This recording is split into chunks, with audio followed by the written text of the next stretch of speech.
மைக்ல பேசும் பொழுது அடுத்து 2026 ஆட்சி வந்து பிரதமர் மோடி அவருடைய வெற்றிக்கான அந்த பதிவு குறித்து நாங்கள் அதாவது ஒரு செங்கலை வச்சு காமிச்சிட்டு இருந்தார் யார் உதயநிதி.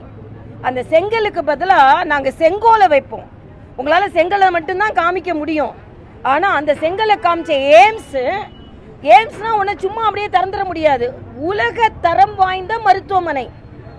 அமெரிக்காவுக்கு இன்னைக்கு ட்ரீட்மெண்ட்டுக்கு போகிறீங்க, ஆனால் அமெரிக்கா ட்ரீட்மெண்ட்டை மக்களுக்கு கொடுக்கறதுக்கு பாஜக கொடுத்துருக்கிறது. அதெல்லாம் சும்மா ஒரு எய்ம்ஸில் ஒரு செங்கலை தூக்கிட்டு போனீங்க. செங்கலை தூக்கிட்டு போன உங்களை தோற்கடித்து நாங்கள் செங்கோலை சட்டமன்றத்தில் நிறுவோம். அதுவும் பாரத பிரதமரை கூப்பிட்டு வந்து நிறுவோம். அதான் எங்களோட சபதம். இது நாங்கள் அதற்காக கடுமையாக உழைக்க தயார். மக்கள் எங்களுக்கு ஆதரிக்க தயார். மக்கள் இன்னைக்கு அபரிதமான பிரச்சனையில் இருக்கிறாங்க.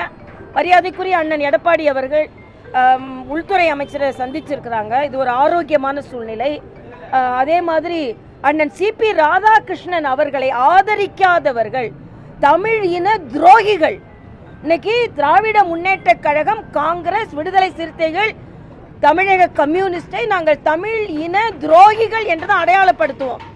ஏன்னா ஒரு தமிழருக்கு துணை குடியரசுத் தலைவராக வருகின்ற வாய்ப்பை எல்லா மாநிலங்களும் கொடுக்கும் பொழுது தமிழகத்தில் உள்ள தமிழகம் பாண்டிச்சேரி உள்ள 40 தமிழர்கள் ஓட்டு போடாமல் ஒரு தமிழர் வெற்றி பெற்றிருக்கிறார்.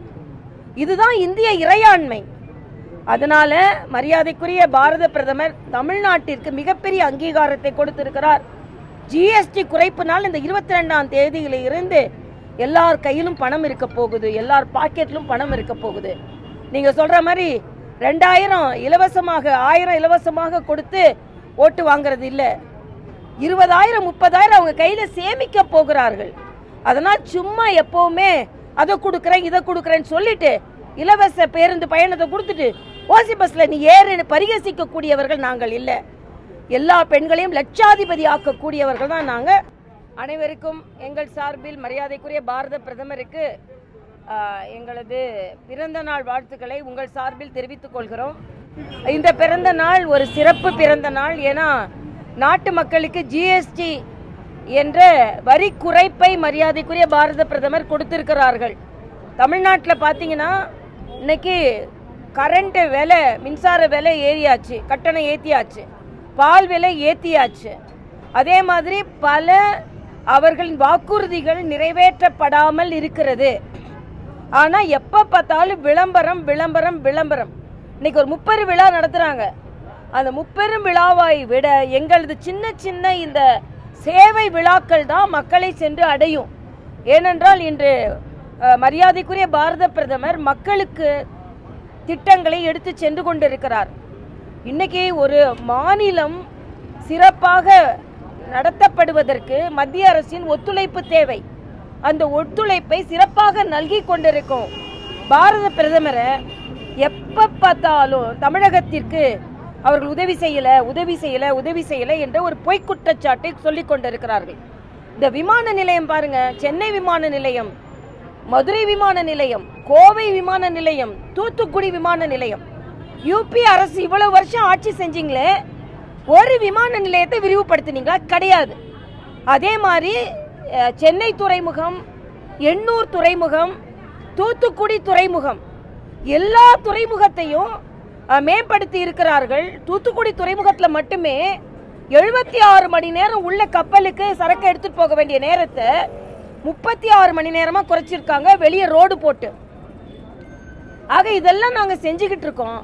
ஆனா நீங்க என்ன செய்யறீங்க? விளம்பரம் செய்யறீங்க, பேரை மாத்தி மாத்தி வைக்கிறீங்க.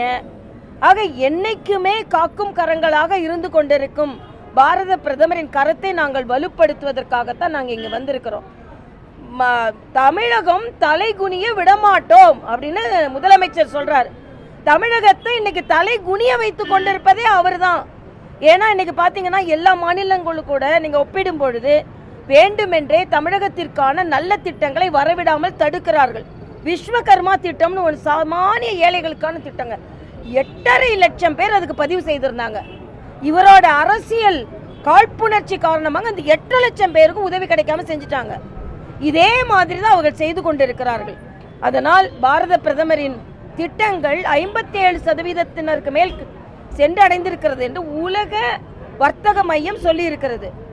அதனால இன்றைய காலகட்டத்தில் மோடி தான் ட்ரம்ப் சொல்லி தான் இங்கே போரை நிறுத்தினாங்க, ட்ரம்ப் சொல்லி தான் போரை நிறுத்தினாங்கன்னு பாகிஸ்தான் ஆதரவாளர்களாக இருக்கின்ற காங்கிரஸ் திமுக எல்லாம் சொன்னாங்க. இன்னைக்கு பாகிஸ்தான் அமைச்சரே சொல்லிட்டாரு ட்ரம்ப் எல்லாம் ஒன்றும் சொல்லலை அப்படின்னு. இன்னைக்கு ரஷ்யா அமைச்சர் என்ன சொல்லியிருக்கிறார்னா, அமெரிக்க வரிக்கு எதிராக மோடி அவர்களின் பலமான அந்த நடவடிக்கை நான் பாராட்டுகிறேன்னு சொல்லியிருக்காங்க. விவசாயிகள், பஞ்சாப் விவசாயிகள் போய் மோடிக்கு நன்றி சொல்லியிருக்காங்க. ஏன்னா நீங்க ட்ரம்ப்புக்கு அடிபணிந்திருந்தீங்கன்னா எங்களோட விவசாய பொருள்லாம் அழிஞ்சு போயிருக்கும் அப்படின்னு.